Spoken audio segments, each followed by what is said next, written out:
Horror নাইটের 94তম আয়োজনের সাথে যুক্ত হচ্ছেন বা পরবর্তীতে হবেন, সকলকে জানাচ্ছি শুভেচ্ছা ও ভালোবাসা। আশা করি সবাই ভালো আছেন, সুস্থ আছেন। প্রিয় লিসেনার্স, আজকের এই এপিসোডে আপনাদের পাঠানো দুটি ঘটনা নিয়ে হাজির হয়েছি, আর আশা করছি ঘটনা দুটি আপনাদের ভয়ের এক অন্যরকম শিহরণ দেবে ইনশাল্লাহ। কেননা এই দুটি ঘটনাই গ্রামকে কেন্দ্র করে, আর গ্রামীণ ঘটনা এটি আমাদের মনের মধ্যে এক অনন্য অনুভূতি সৃষ্টি করে। ঘটনাগুলো কেমন লাগছে তা জানিয়ে এই ভিডিওর কমেন্ট সেকশনে কমেন্ট করতে ভুলবেন না। আমাদেরকে যিনি পাঠিয়েছেন তার নাম লাবিব হোসেন। উনি ঢাকার খিলক্ষেতে থাকেন। মাইলস্টোন কলেজে উনি সেকেন্ড ইয়ারে লেখাপড়া করছেন। আমাদের এই চ্যানেলে পাঠানো এটি ওনার প্রথম ঘটনা। এই ঘটনাটি উনি ওনার নানির কাছ থেকে সংগ্রহ করেছিলেন। ঘটনাটির স্থান কুমিল্লা জেলার 14গ্রাম উপজেলার একটি গ্রামে। ঘটনাটি ঘটেছিল নানির দূর সম্পর্কের এক দাদার সাথে। নানি এখন অসুস্থ, তার জন্য দোয়া চেয়েছেন লাবিব ভাই। আমরা তার জন্য দোয়া করি, আল্লাহ তাআলা তাকে দ্রুত শেফা দান করুন। তো যেই দাদার সাথে ঘটনাটি ঘটেছিল, ওই সময়কালটা ছিল 1936 কি 37 সাল আনুমানিক আর কি। সেই দাদার নাম ছিল জাফর। এই জাফর দাদা ছিলেন অত্যন্ত পরহেজগার এবং ধার্মিক মানুষ। গ্রামবাসীদের মধ্যে তার সততা, সরলতা, পরহেজগারিতা, আমানতদারিতা এই বিষয়ে যথেষ্ট খ্যাতি ছিল আল্লাহর রহমতে। জাফর দাদা একজন ইমাম সাহেবের ঘনিষ্ঠ সহমিত্র ছিলেন। বিভিন্ন জায়গায় ইমাম সাহেবের সাথে বিভিন্ন ওয়াজ মাহফিলের প্রোগ্রামে, বিভিন্ন দাওয়াতে, এমনকি রুকিয়া করতেও তাকে যেতে হতো। একদিন জাফর দাদার দাওয়াত পরে তার ঠিক 2 গ্রাম পরের একটি গ্রামে এশার সালাত আদায় করে সেখানে যেতে হবে। 2 গ্রাম পরের যেহেতু গ্রাম, কিছুটা হাঁটা পথ তো হবেই। জাফর দাদা তিনি তার সাথে তার নাতিকে নিলেন। উনি চিন্তা করলেন যে মাগরিবের নামাজ পড়ে রওনা হই, ওখানে গিয়ে এশার সালাত আদায় করব, এরপরে দাওয়াত কার্যক্রম শেষ করে আবার নানা নাতি মিলে হাঁটতে হাঁটতে চলে আসব। দুর্ভাগ্যবশত ওই দিন ছিল অমাবস্যা। জাফর দাদা তখন তো তার বয়স হয়ে গিয়েছে, হাতের লাঠি নিয়ে, মানে লাঠিতে ভর করে অন্য হাত দিয়ে নাতির হাত ধরে হাঁটা শুরু করেছেন। নাতির অন্য হাতে ছিল হারিকেন। হারিকেনের নিভু নিভু আলোয় রাস্তা যতটুকু বোঝা যাচ্ছিল তাতে চলতে অসুবিধা হচ্ছিল না। এছাড়া আশেপাশে কিন্তু চারদিকে অন্ধকার, আকাশে চাঁদ তো ছিলই না যেহেতু অমাবস্যা। তবে ওই আলোতে হাঁটতে হাঁটতে তাদের চোখ ততক্ষণে অন্ধকারটা সয়ে নিয়েছিল। তো 2 নানা নাতি একসাথে কথা বলতে বলতে অনেকটা পথ পাড়ি দিয়ে ফেলেছেন। বলে রাখা ভালো, তাদের এই পথে একটি তুলা গাছ পড়ে। গ্রাম যারা বিশেষ করে গ্রামে যারা আছেন আর কি, তারা, মানে ওই গ্রামের কথা বলছি, তারা সকলেই ওই তুলা গাছের সম্পর্কে অবগত ছিলেন। অনেকেই এই তুলা গাছটি ভয়ঙ্কর একটি গাছ মনে করত। ওই গাছকে ঘিরে নানান ধরনের ঘটনা লোকমুখে শোনা যেত। ওই গাছের পাশেই ছিল একটি খাল। তবে ঘটনা যখন ঘটেছিল ওই সময়ে খালটি পানি শূন্য ছিল। একে তো আকাশে চাঁদ নাই, ঘুটঘুটে অন্ধকার। খালের মাঝখানে ওই জায়গাটা আরো বেশি ঘুটঘুটে অন্ধকার রূপ লাভ করেছে। মনে হচ্ছে ওই খালের ভিতরে অন্ধকারের স্রোত বইছে। জাফর দাদা দেখেন যে দূর থেকে টকবক টকবক টকবক করে একটা আওয়াজ আসছে। ওই আওয়াজটা উনি একা শুনেছিলেন, বিষয়টা এরকম না, ওনার সাথে নাতি ছিল, নাতিও শুনেছিলেন। তো নাতি বলছে, ও দাদা, ঘোড়ার খুরের আওয়াজের মতো মনে হচ্ছে। দাদা যখন বুঝতে পারলেন যে তার নাতি ওটা শুনছে আর এই জিনিসটা তুলা গাছের কাছে আসার পর হচ্ছে, তখন ওনার মনের মধ্যে একটা সন্দেহ জেঁকে বসে যে ঘটনাটা কি। ওনারা ওই তুলা গাছের ওইখানেই দাঁড়িয়ে যান। তখনই দেখেন যে একটা সাদা ঘোড়া ওই দিক থেকে দৌড়ে এগিয়ে আসছে এবং ওনাদের দিকে এগিয়ে এসে ওই ঘোড়াটা ওনাদের চতুর্দিকে রাউন্ড দিচ্ছে, মানে বৃত্তাকারে ঘুরছে, বৃত্তাকারে দৌড়াদৌড়ি করছে। ঘোড়াটি স্বাভাবিক আকৃতির যে ঘোড়া তার তুলনায় অনেক বড় ছিল। জাফর দাদা যেহেতু ইমাম সাহেবের সাথে বিভিন্ন জায়গায় রুকিয়া করতে যেতেন, এই কারণে জিনভূত সম্পর্কে ওনার ধারণা যে কিছু ছিল না, বিষয়টা এরকম না। উনি সাথে সাথে যে কাজটা করেন, হাতে যে লাঠিটা ছিল, এই লাঠিটা দিয়ে মাটিতে গোল করে একটা বৃত্ত এঁকে নানা নাতি এর মধ্যে দাঁড়িয়ে পড়েন। নিজের শরীরও বন্ধ করে নেন, নাতিকেও শরীর বন্ধ করে দেন দোয়া দুরূদ পড়ে। আচমকাই তুলা গাছটার কাছে এসে ওই ঘোড়াটি দাঁড়িয়ে যায়। এতক্ষণ রাউন্ড দিচ্ছিল, এই রাউন্ড দেয়া বন্ধ করে দেয়। ঠিক তুলা গাছটার নিচে এসে দাঁড়ায়। এবার জাফর দাদার নাতি আর ওই ঘোড়া একদম মুখোমুখি। জাফর দাদা তার নাতির হাত শক্ত করে ধরে নেন, কেননা নাতি যদি ভয় পেয়ে এই বৃত্ত থেকে বাইরে বের হয়ে যায় তাহলে তো বিপদ। রাত কিন্তু তখন গভীর না, সবে মাগরিবের নামাজ পড়ে ওনারা রওনা দিয়েছেন, অর্থাৎ এশার আজানও তখন হয়নি। কিন্তু গ্রামের রাস্তা তো, মানুষজন খুব কম চলাচল করে। জাফর দাদা উনি ওই ঘোড়াটিকে বলে, এই কেড়ে বেটা তুই যা, এখান থেকে চলে যা। এটা বলা মাত্রই ঘোড়া প্রচন্ড শব্দে হুঙ্কার দিয়ে ওঠে, এক ধরনের অন্য রকমের আওয়াজ করতে থাকে। ঘোড়া সাধারণত এক ধরনের বিশেষ আওয়াজ করে, যেটা ঘোড়ার আওয়াজ, ওই যে চি হি হি করে ওরকম করে নাই, মানে বাঘের মতো হুঙ্কার দিয়ে উঠেছে, যেটা ঘোড়া করতে পারে না। যখন জাফর দাদা কি করেছেন, ওনার হাতে তো একটা লাঠি ছিল, যে লাঠিতে ভর দিয়ে উনি চলাফেরা করতেন। উনি যখন দেখলেন যে এটা সামনে থেকে সরে না, হুঙ্কার দিচ্ছে, উনি রেগে ওই লাঠিটা দিয়ে হাতের ওই লাঠিটা মোটামুটি বেশ শক্তই ছিল, বেতের লাঠি ছিল, ওইটা দিয়ে ওই ঘোড়ার মাথার উপরে ধরাম করে দিয়েছেন একটা বাড়ি। সাথে সাথে ওই ঘোড়ারূপী অবয়বটা একটা নববধূর রূপ নেয়। চেহারা সুরত খুব সুন্দর দেখা যাচ্ছে, লাল শাড়ি পরা, গা ভর্তি গহনা। হঠাৎ করে এই ঘোড়াটা নববধূর রূপ লাভ যখন করেছে, তার নাতি তো আরো ভয় পেয়েছেন। জাফর দাদা কিন্তু বিপদের আন্দাজ করতে পেরেছেন। উনি বলেন, দেখ তুই এখান থেকে চলে যা, আমরা তোর কিন্তু কোনো ক্ষতি করিনি, তুই অহেতুক আমাদের যাওয়ার সময় এসে বিরক্ত করছিস। তখন ওই নববধূর সাজে যেই অবয়বটা দাঁড়িয়ে আছে, সে বলে, হ্যাঁ রে জাফর, তোর হাতের লাঠিটা তো সুন্দর রে, নে তোর লাঠিটা দিয়ে আবার আমার মাথায় একটা বাড়ি মারতো দেখি। এইরকম কথা জাফর দাদা তো শোনেন নাই। জিনেরাও বলে যে আমাকে মারলি, দাঁড়া তোকে দেখে নেবো, তোর বংশ শেষ করে দিব। এ কিনা বলে আবার আমাকে একটা বাড়ি মারতো। জাফর দাদা বলে, না তোকে আর মারবো না। তখন নাকি বারবার অনুরোধ করতে থাকে ওই অবয়বটা, মান না, আরেকটা বাড়ি মান না। এইভাবে বারবার বিরক্ত করতে থাকে। জাফর দাদা রেগে গিয়ে আবারও লাঠিটা দিয়ে ওইটার মাথার উপরে আরেকটা বাড়ি দিয়েছে। যেই না বাড়ি দিয়েছে, সাথে সাথে ওই নারীরূপী অবয়বটা দুইটা হয়ে যায়, একই চেহারা, বডি দুইটা। আর বডি দুইটা যখন হয়ে গিয়েছে, দুই পাশে এরা ঘোরাঘুরি করছে, মানে বৃত্ত যেটা আছে, বৃত্তাকারে একজন একটা দিকে যায় আর একজন উল্টা দিকে যায়, এইভাবে দুইজনই বৃত্তাকারে ঘুরছে অপোজিট ডিরেকশনে। আর জাফর দাদাকে ভয় দেখাচ্ছে না, তার নাতিকে ভয় দেখানোর চেষ্টা করছে। অনেক সময় আমরা বাচ্চাদেরকে দূর থেকে হাত দিয়ে এক ধরনের ইশারা দেই যে তোমাকে ধরতে আসছি, তোমাদেরকে চিমটি দিব।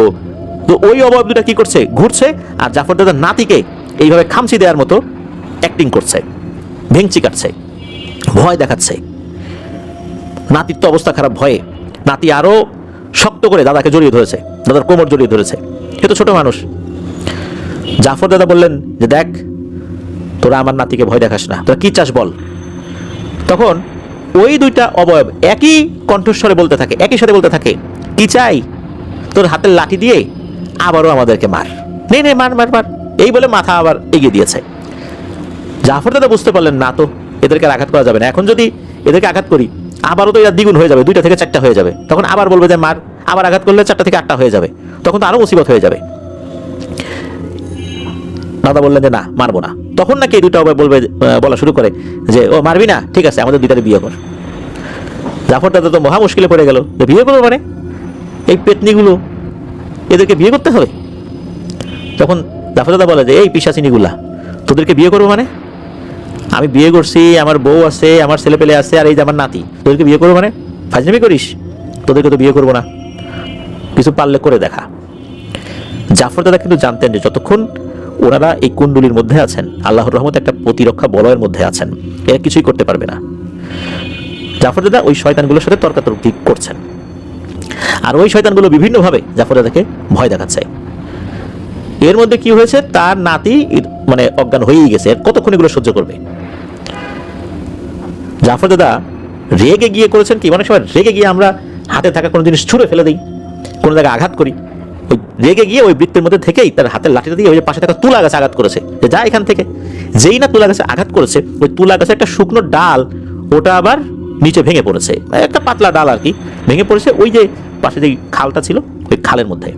যখনই ওই খালের মধ্যে ওটা পড়েছে, দাদা দেখেন যে 1 সেকেন্ডের মধ্যে ওই খালটা মনে হলো পানিতে পরিপূর্ণ হয়ে গেছে, অথচ এটা কিন্তু পানি শূন্য ছিল। আর তখনই দূর থেকে প্রচন্ড জোরে একটা আত্মচিৎকার ভেসে এলো। আর ওই সময় উনি দেখলেন যে এই যে অবয়ব দুইটা, এই দুইটাও ভ্যানিশ হয়ে গেল। উনি চিন্তা করলেন যে এই যে ভ্যানিশ হলো, এখন উনি এখান থেকে বের হবেন কি হবেন না, কারণ ফজরের আজান হতে এখন অনেক বাকি, এখন তো এশার আজানই দেয় নাই, ফজরের আজান তো অনেক বাকি। উনি অপেক্ষা করছেন যে এদিক দিয়ে কোনো লোক টোক আসে কিনা, যদি হয় তাহলে উনি যাবেন। নাতি তো অজ্ঞান হয়ে গেছে, নাতিকে জড়িয়ে ধরে ওই বৃত্তের মাঝখানে বসে আছেন। চারদিকে মনে হচ্ছে ঝড়ো আবহাওয়া বইতে শুরু করেছে। ঝড়ো আবহাওয়া হলে যেরকম হয়, ঝড় বাতাস বইতে থাকে, ওই রকম অবস্থা শুরু হয়ে গেছে। উনি বুঝতে পারলেন যে এটা মনে হচ্ছে শুধু ওই তুলা গাছের আশেপাশের যেই জায়গা, এটাকে কেন্দ্র করেই হচ্ছে। কতক্ষণ যে বসেছিলেন জানেন না, উনি ওর মধ্যেই ঘুমিয়ে গেছেন। ওরা নাতিও তো ওরকম অজ্ঞান অবস্থায় আছে, আর এর মধ্যে অন্য কোনো ধরনের কোনো সমস্যা হয়নি। কতক্ষণ ঘুমিয়েছেন উনি ঠিক বলতে পারেন না, তবে ওনার যখন ঘুম ভেঙেছে তখন উনি বুঝতে পারেন এখন ফজরের আজানের ধ্বনি ভেসে আসছে। তখন জাফর বুঝতে পারেন ওনারা সুরক্ষিত। ফজরের আজানের ধ্বনি যখন ভেসে আসছে তখন আবার ওই খালটার দিকে তাকিয়ে দেখেন ওই খালটি পানি শূন্য, ওই যে শুরুতে যেরকমটা ছিল ওরকমই। বুঝলেন যে এটা একটা মায়াজাল ছিল। এরপর নাতিকে কোলে নিয়ে উনি বাড়িতে ফেরত আসেন। পরবর্তীতে ইমাম সাহেবের কাছে বিস্তারিত বলার পর ইমাম সাহেব বলেন যে এই তুলা গাছে খুবই নিকৃষ্ট এক তান্ত্রিক এইটার নিচে আস্তানা গেছিল বহু আগে। ওই তান্ত্রিক মারা যাওয়ার পর তার ওই পালিত পিশাচ শ্রেণীর জিনগুলো এই তুলা গাছে আস্তানা গাছে এখন পর্যন্ত এদিক দিয়ে ঘুরে বেড়ায় আর মানুষদেরকে বিরক্ত করে। আপনি ভালো করছেন যে বের হন নাই, বের হলে তো বিপদ হতো। হতে পারে যে বের হওয়ার পর আবার ওরা ফেরত আসতো, তখন তার একটা ঝামেলা হতো। সারা রাত ওখানে ছিলেন, এটাই ভালো হয়েছে। ঘটনাটা এই পর্যন্তই ছিল। প্রিয় লিসেনার্স, দেখুন লাঠি দিয়ে আঘাত করার জন্য বারবার জাফর দাদাকে উস্কানি দিচ্ছে। জাফর দাদা একবার যখন ওই নববধূর মাথার উপর লাঠির আঘাত করলো, এরপর যখন দুইটা হয়ে গেল, এই ভুলটা দাদা দুইবার করেনি। প্রথমত একবার ওই ঘোড়ার মাথায় আঘাত করার পর ঘোড়া তো মানুষের রূপ নিল, তারপর তো ডাবল হয়ে গেল আঘাত করার পর। এরপর যদি উনি বারবার আঘাত করতেন তাহলে তো অবস্থা আরও খারাপ হয়ে যেত। 1টা থেকে 2টা, 2টা থেকে 4টা, 4টা থেকে 8টা, 8টা থেকে 16টা এরকম হতে থাকতো, তখন আরও ভয়ঙ্কর বিপদ হতো। তো উনি বুদ্ধি করে এটাও করেন নাই, আবার বুদ্ধি করে কুণ্ডলী থেকে বেরো হন নাই। যদিও বা রাত শেষ হতে অনেক দেরি ছিল, কিন্তু উনি বের হন নাই। আল্লাহ হেফাজত করেছেন। ধন্যবাদ জানাচ্ছি লাবিব ভাইকে আপনার পাঠানো ঘটনার জন্য। আশা করি আপনার কাছ থেকে আরো অনেক ঘটনা আমরা পেতে থাকবো। প্রিয় লিসেনার্স, চলুন চলে যাব আমাদের এবারের হরর নাইটের 94তম আয়োজনের দ্বিতীয় এবং শেষ ঘটনায়।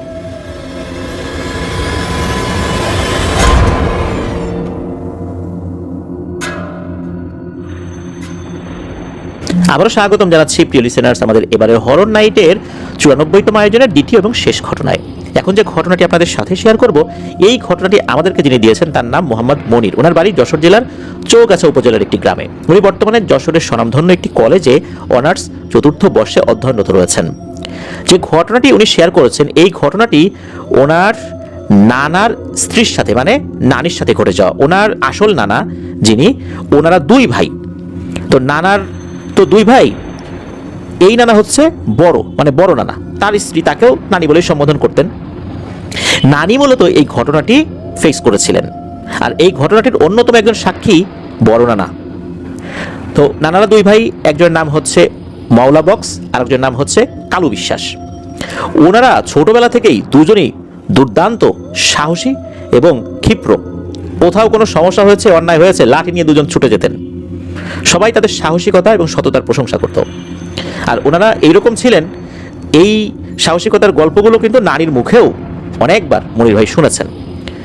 ওনাদের এক নিকট আত্মীয় মারা গেলে এই বড় নানা এসেছিলেন মনির ভাইদের বাড়িতে সেই আত্মীয়কে দেখার জন্য। রাতে ওই বাড়িতেই ছিলেন, অর্থাৎ মনির ভাইদের বাড়িতেই ছিলেন। মনির ভাইয়ের সাথে যখন বিভিন্ন বিষয়ে কথা হচ্ছিল, তখন কথা প্রসঙ্গে একটি ঘটনা মনির ভাইয়ের সাথে শেয়ার করেন। মূলত সেই ঘটনাটি মনির ভাই আমাদেরকে পাঠিয়েছেন। ঘটনাটি ঘটেছিল যশোর জেলার জগদীশপুর উপজেলার একটি গ্রামে। সঙ্গত কারণে গ্রামের নামটি উনি বলেন নাই। ওনার বড় নানা যেখানে বসবাস করেন তার সামনে একটা বিশাল বড় ভাগাড় রয়েছে, মানে হচ্ছে যেখানে ময়লা আবর্জনা এগুলো ফেলা হয়। অনেক আগে থেকেই এই জায়গাটা এরকমই। এই ভাগাড়কে কেন্দ্র করে একটা কথা গ্রামে প্রচলিত আছে, সেখানে নাকি শত শত বছর ধরে এক ভয়ঙ্কর পেতনি বসবাস করে। নানি মূলত এই ঘটনার ভিকটিম, নানাও এটার একজন অন্যতম প্রত্যক্ষদর্শী। ঘটনার সময়কাল 1999 কি 2000 সাল হবে। নানি কিন্তু হাঁস মুরগি পালতেন। ওনার বড় বড় একটা হাঁস ছিল।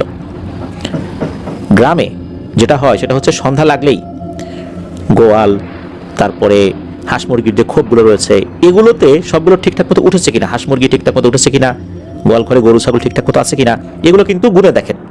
সন্ধ্যা লাগার সাথে সাথে এই কাজটা কিন্তু যাদের বাড়িতে গরু ছাগল আছে, হাঁস মুরগি আছে, এটা তাদের একটা নিত্য নৈমিত্তিক ব্যাপার। নানি উনি যখন দেখলেন সন্ধ্যা লেগে গেছে, সবগুলো চেক করছেন। হাঁস মুরগিরা কিন্তু নিজেরাই উঠে যায়, যেগুলো পোষা আর কি, নিজেরাই উঠে যায়। গোয়ালঘরে সব ঠিকঠাক আছে, গোয়ালঘর ঠিকঠাক করে উনি মুরগির খোপের কাছে গিয়ে দেখলেন সেগুলো সব ঠিকঠাক আছে। হাঁসের খোপের কাছে যখন গিয়েছেন তখনই দেখলেন যে ওনার বড় বড় দুইটা হাঁস মিসিং, নাই। অনেক সময় হয় কি যে এই হাঁস মুরগিগুলো রাস্তা হারিয়ে ফেলে, তখন আসতে পারে না, বিভিন্ন জায়গায় ঘুরে বেড়ায়, গাছের মাথায় বসে থাকে, এরকম কিন্তু হয়।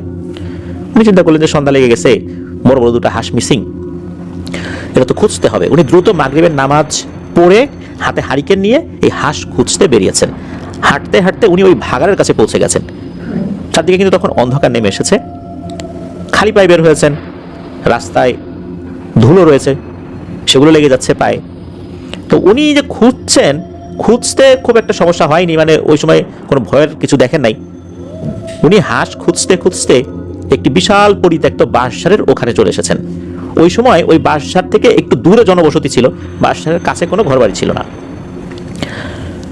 উনি যখন বাঁশঝাড়ের কাছে এসেছেন তখন ওই বাঁশঝাড়ের ভেতর থেকে ওনার হাঁসের ডাক উনি শুনতে পান। হাঁস ডাকাডাকি করছে। উনি বুঝতে পেলেন যে এখানেই তার হাঁস রয়েছে, আর হাঁস একটা ডাকছে না, মনে হচ্ছে আরো হাঁস রয়েছে। তার মানে ওনার দুটো হাঁস মিসিং, ওখানে দুটো হাঁসই রয়েছে। উনি হারিকেন নিয়ে ভেতরে ঢোকেন, চিন্তা করলেন যে হাঁসগুলোকে উনি ধাওয়া করে আবার বাড়ির দিকে নিয়ে আসবেন। ওই চিন্তা করে ঢুকেছেন। এই যে বড় নানা, উনি কিন্তু একজন মসজিদের মুয়াজ্জিন। মাগরিবের নামাজ শেষ করে উনি তখনও বাসায় ফেরেননি। সাধারণত যে কাজটি করেন সেটা হচ্ছে মাগরিবের নামাজ শেষ করার পর মসজিদে বসে থাকেন, বিভিন্ন মানুষদের সাথে আলাপ আলোচনা করেন, কোনো সময় দেখা যাচ্ছে দোকানে বসে চা খাচ্ছেন, একবারে এশার আজান দিয়ে নামাজ শেষ করে মসজিদ বন্ধ করে বাড়িতে আসেন। তো এই যে নানি গিয়েছেন বাড়িতে, কিন্তু কাউকে বলে আসেন নাই যে উনি কোথায় যাচ্ছেন। নানা যখন এশার সালাত শেষ করে মসজিদ বন্ধ করে বাড়িতে এসেছেন, উনি দেখেন নানি নাই। ঘটনা কি, নানি কোথায় গেল? বাড়ির লোকজন কিছু বলতে পারে না, সন্ধ্যার পর যে কোথায় গেল এখন তো আসে নাই। নানা তখন পাশের যে প্রতিবেশী যারা ছিল তাদের কাছে গেলেন, দেখলেন যে না, সেখানেও নানি নাই। তখন ওনার মনটা যেন কেমন কেমন করে উঠলো, যে এরকম তো হয় না সাধারণত। উনি যখন গোয়ালে গেলেন, দেখলেন গরু ছাগল সব ঠিকঠাক আছে। মুরগির খোয়ারে বা যে খোপটা ছিল ওখানে গেলেন, দেখলেন ওখানে সব ঠিকঠাক আছে। যখন ওই হাঁসের খোপের কাছে গিয়েছেন তখন দেখলেন হাঁসের খোপের দরজা খোলা। উনি তো বুঝতে পারছেন নিশ্চয়ই হাঁস খোঁজার জন্য বের হয়েছে। উনিও দেখলেন ওখানে হাঁস মিসিং আছে, তার তো হাসি খুঁজতে গেছে। হাঁসগুলো যেগুলো ঢুকে গেছে ওগুলো কিন্তু বের হয়নি। উনি দেখলেন দুইটা হাঁস মিসিং। তখন বুঝতে পারছেন যে নানি নিশ্চয়ই ওই হাঁস খুঁজতে বের হয়ে এখনো ফেরে নাই। তখন ওনার হাতে 5 ব্যাটারির একটা টর্চ লাইট ছিল। ড্রাই সেল ব্যাটারিগুলো দিয়ে এই টর্চ লাইটগুলো জ্বালানো হতো। এখন এগুলোর ব্যবহার খুব একটা দেখা যায় না, এখন তো চার্জার লাইট চলে আসছে। তো উনি এরকম 5 ব্যাটারির একটা টর্চ লাইট নিয়ে বাইরে বের হয়েছেন। 5 ব্যাটারির টর্চ লাইটে কিন্তু অনেক আলো হতো। উনি আশেপাশে খুঁজছেন, খুঁজতে খুঁজতে ওই ভাগাড় দিয়ে চলে গিয়েছেন ওই বাঁশঝাড়ের কাছে। বাঁশঝাড়ের কাছে যখন উনি গিয়েছেন, উনি দেখেন ওই বাঁশঝাড়ের নিচে নানি বসে আছে, বড় বড় চোখ করে নানার দিকে তাকিয়েই বসে আছে। নানা কাছে গিয়ে বলছেন, এই তুমি এখানে কেন? এরকম রাতের বেলা এই বাঁশঝাড়ের নিচে বসে আছো, হাঁস খুঁজতে তুমি এইখানে চলে আসছো? আরে হাঁস যাই যাক, তাই বলে তুমি এখানে চলে আসবা? আসো আসো। এই বলেই নানা যখনই নানির হাতটা ধরে টান দিয়েছেন ওঠানোর জন্য, বসা অবস্থা থেকে ওঠানোর জন্য, নানা চমকে ওঠেন। নানির শরীর এতটা গরম কোনো মানুষের শরীর হতে পারে না। মনে হচ্ছে আগুনের মতো গরম হয়ে গেছে, ওনার হাতে ছ্যাঁকা লাগার মতো অবস্থা। আর নানির শরীরটা কাঠের মতো শক্ত হয়ে গেছে, মনে হচ্ছে উনি কাঠ ধরে টান দিয়েছেন। এই বিষয়টা ওনাকে একটু ভাবিয়ে তোলে, এরকমটা তো হয় না। তারপরে উনি টেনে উঠিয়ে নানিকে সাথে নিয়ে বাড়িতে নিয়ে আসেন। বাড়িতে নিয়ে আসার সাথে সাথে নানি খুবই হিংস্র আচরণ করতে শুরু করেন, গালিগালাজ করতে শুরু করেন। নানি 2টা ছেলে, ছেলেরা তখন 20 থেকে 25, একজনের বয়স 20 বছর, একজনের বয়স 25 বছর, এরকম বয়সের ছিল আর কি। এদিকে নানা, নানির 2 ছেলে, এই 3 জন মিলেও নানিকে সামলাতে পারছে না, খুবই উগ্র আচরণ করছে। আর যে বাঁশঝাড়, ওই বাঁশঝাড় নিয়ে কিন্তু বিভিন্ন ধরনের ভয়ের ঘটনা আগে থেকে প্রচলিত ছিল। নানা যেহেতু একজন মসজিদের মুয়াজ্জিন ছিলেন, উনি তো বুঝতে পারছেন ঘটনাটা কি, নিশ্চয়ই কোনো অশুভ কিছু নানির উপর ভর করেছে। উনি ওনার জানা যে সমস্ত দোয়া দুরুদ আছে সেগুলো দিয়ে ঝাড়ফুঁক করলেন, কিন্তু কোনো কাজ হলো না। এদিকে রাত যতই গভীর হচ্ছে, নানির পাগলামি বাড়ছেই। কোনোভাবে রাতটা কাটলো। সকালবেলা নানি দিব্যি স্বাভাবিক। তখন নানা জিজ্ঞেস করলেন যে কি হয়েছিল। তখন নানি বললেন যে উনি যখনই বাসার মধ্যে ঢুকেছেন ওই হাঁসগুলো তাড়া করার জন্য, হঠাৎ করে ওনার শরীরটা ভার হয়ে আসে, এরপরে উনি আর কিছুই বলতে পারেন না। এই যে সকালে ঘুম থেকে উঠেছেন, ওনার কাছে মনে হয়েছে যে উনি বাসায় ঘুমাইছিলেন, এরকমটাই মনে হয়েছে। রাতের বেলায় যে উগ্র আচরণ করেছেন এই বিষয়ে উনি আসলে তেমন কিছুই বলতে পারেন না। ওই দিনটাও স্বাভাবিকভাবে কাটলো। যখনই সন্ধ্যা হয়েছে, মাগরিবের আজান হয়েছে, এরপর থেকে নানি ভয়ঙ্কর আচরণ শুরু করে দেন, ভয়ঙ্করভাবে পাগলামি শুরু করতে থাকেন, উগ্র মেজাজ দেখাতে থাকেন, আর বলতে থাকেন তোদের কাউকে আমি ছাড়বো না, সবাইকে শেষ করে দিব। নানা তো বুঝতে পারলেন যে এই সন্ধ্যার পরে আবার শুরু হয়েছে, এটা তো মারাত্মক অস্বাভাবিক দিকে চলে যাচ্ছে। ওই রাতটাও কোনোভাবে ওনারা পার করে দিয়ে নানা ভালো একজন ফকির বা কবিরাজের সন্ধান করতে লাগলেন। অবশেষে তিনি গ্রামের এক ব্যক্তির কাছে শুনতে পেলেন যে খুলনা নোয়াপাড়াতে একজন ফকির গোছের লোক থাকে, ওই নাকি জিন ঘটিত অনেক সমস্যার সমাধান করেছেন। নানা নানিকে সাথে নিয়ে সেখানে রওনা দিলেন। নানি কিন্তু স্বাভাবিক, সকাল হলে স্বাভাবিক হয়ে যান। সেখানে ওনারা পৌঁছান অনেকটা পথ জার্নি করে। তো পৌঁছানোর সাথে সাথে সেখানে দেখলেন যে ফকির গোছের একজন লোক ধ্যানে বসে আছে। নানা সেখানে গিয়ে নানিকে বসতে বললেন, ফকিরকে একটা সালাম দিলেন। ফকির চোখ মেলে তাকালো আর বললো, এ কি সর্বনাশ, এরে এরে আমার থেকে দূরে সরা, দূরে সরা। নানা তো কিছুটা ভয় পেয়ে গেলেন যে কি ব্যাপার, উনি এরকম করতেছে কেন। নানা বলেন যে জনাব, আমার স্ত্রীকে আপনার কাছে নিয়ে আসছি, এই এই সমস্যা, পুরো ঘটনা খুলে বলেন।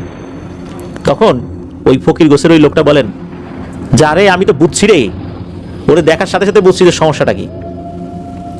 তোমার ওয়াইফের উপর যে ভর করছে সে একটা খোরা জিন, আর এর নামও আমি জানি, এর নাম হচ্ছে বিল্লাল। এ মুসলিম জিন, তবে খুব দুষ্টু, এর শক্তি অনেক বেশি, ওর সাথে আমি লড়াই করতে পারবো না। আর এই জিনটা মুসলিম হলেও সে কামরূপ কামাক্ষার তন্ত্রমন্ত্র জানে, আর ও এমন কিছু তন্ত্রমন্ত্র জানে, ও যদি সেটা প্রয়োগ করে, আমার মতো ফকির কবিরাজ ওর কাছে কিছুই না। ওর সাথে লাগতে গেলে মৃত্যু অনিবার্য। তবে তোমাকে আমি একটা উপদেশ দিতে পারি, এই কাজটা তোমাকে নিজেই নিজের জন্য করতে হবে। যদি পারো তাহলে এটা সমাধান হতে পারে। সেটা কি? সেটা হলো নানাকে বলেন যে নানাকেই নাকি ওই জিনকে অনুরোধ করতে হবে চলে যাওয়ার জন্য। হয়তো বা সে চলে যাবে, তাহলে সমস্যার সমাধান হবে। আর এতেও যদি কাজ না হয় তাহলে আর একটা উপায় বলে দেন। ওই কবিরাজ জানান এই বিল্লাল জিনেরা হচ্ছে 7 ভাই, এই 7 ভাইয়ের মধ্যে বিল্লাল একজন। এই 7 জনের মধ্যে সবার বড় যিনি, তার নাম হচ্ছে ইব্রাহিম। আর ওই ইব্রাহিম অত্র এলাকার 50 জন সর্দার গোছের জিনের সর্দার। উনি অনেক আল্লাহওয়ালা জিন, কারো ক্ষতিও করেন না, এমনকি কোনো মানুষের সামনে ভয় দেখানোর জন্য সারা জীবনে উনি কখনো দৃশ্যমান হননি। আর এই বিল্লাল ছোটবেলা থেকে অনেক সাংঘাতিক আর বদমেজাজি, সে শুধু মানুষের ক্ষতি করে। যদিও সে মুসলিম, বেশভূষায়ও সে মনে হয় যে একটা পরহেজগার জিন, কিন্তু এই যে এরকম মানুষের ক্ষতি করে, তার যে বড় ভাই ইব্রাহিম, সে আর তার অন্য 5 ভাই, এই 6 ভাই মিলে ওকে একবার বেধড়ক পিটুনি দিয়ে এমনভাবে পা ভেঙে দিছে যে পৃথিবীর কোনো জিনের ক্ষমতা নাই তার পাকে সারিয়ে দেয়া। এই বিল্লাল জিন শুধু তার বড় ভাই ইব্রাহিমকে ভয় করে, তাছাড়া আর কাউকে সে ভয় করে না।